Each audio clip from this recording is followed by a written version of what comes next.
Kabilang Surigao del Norte sa mga lalawigang hinagupit ng Bagyong Tino. Para sa update sa sitwasyon doon, maapanim natin si Janice Medino Rehinio, ang Provincial Information Officer. Magandang umaga. Good morning po. Good morning po sa inyo. Janice, kamusta ang lagay ng panahon dyan ngayon? Sumikat na po yung araw. Kaya masaya po kami kasi sumikat na po yung araw. Pero yung kagabi po, medyo nakakatrauma. Parang bumalik lahat ng mga memories sa Odette. Pero so far po, sumikat na po yung araw. Bakit? Ano ba naranasan nyo kagabi? Kagabi po, malakas po yung hangin. Tapos ang ano po talaga yung mas nakakatakot kasi yung bagsak po ng ulan. So, yung hangin naman po medyo mas mahina sa compared sa Odette. Pero yung bagsak po ng tubig ulan, medyo nakakatakot po siya. O kamusta naman? May mga nasawi ba, nasaktan o nawawala dahil sa Bagyong Tino? So far po, masaya po kami na wala pong casualty, walang recorded casualty, wala rin pong missing, pero madami pong displaced na mga pamilya, saka mga individuals na nasa mga evacuation centers. Maaga po kasi kami nag-evacuate sa mga residente, lalo na po dun sa mga low-lying area. Siguro po natuto na talaga sa Odette. Kaya po, November 2 pa lang, nagsimula na po yung evacuation. Mga ilan pa ang bilang ng kababayan nating nasa evacuation center?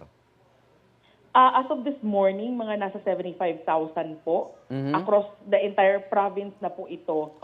Ngayong umaga po, may na-receive po kaming reports na marami na pong nagsibalikan kasi po mahina na lang po yung ulan tapos nakikita na namin yung araw. So yung mga tao po, lalo na po dun sa mga coastal areas na madami rin po actually matigas na ulo na ayaw talagang lumikas kasi nga po natatakot na baka manakawan. So yung iba po doon, bumalik na po ngayong umaga. Yung yes, Janice, yung report na panic buying, kamusta? Totoo po sa in Siargao and in Surigao City.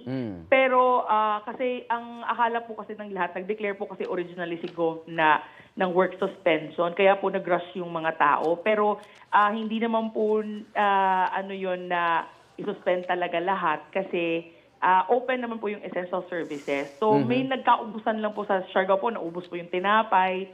In Surigao City naman po, so far, stable po yung supply ng lahat-lahat ng essential goods.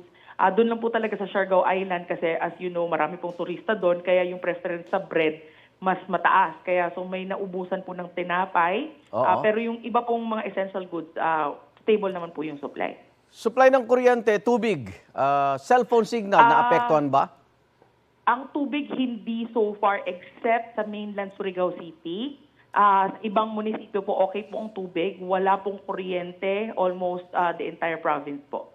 Wala pong kuryente as of this time. May mga lugar ba sa probinsya nyo na hindi maabutan ng tulong dahil may baha o may humambalang na mga puno o anuman? May mga puno pong naputol pero as of 2 a.m. na clear na po ang nandun sa Siargao Island. Yung sa mga munisipyo, we are still ongoing pa po yung clearing operations sa iba. Pero so far po, wala pong reported na impassable roads. Sapat ba para magdeklara kayo ng state of calamity?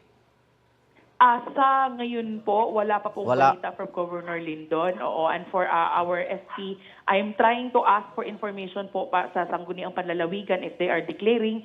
Siguro po ang tinitignan po namin na possible angle to declare the state of calamity is yung price freeze po. Kasi affected po talaga na biglang nagtaasan ng presyo on essential goods yung ibang mga stores. So baka po yun ang titignan naming angle na baka kailangan namin mag-declare ng state of calamity. Okay, maraming salamat Janice. Ingat ka. Surigao del Norte. Thank you po. Si Janice po. Ingat po. Igan, mauna ka sa mga balita. Mag-subscribe na sa GMA Integrated News sa YouTube para sa iba't ibang ulat sa ating bansa.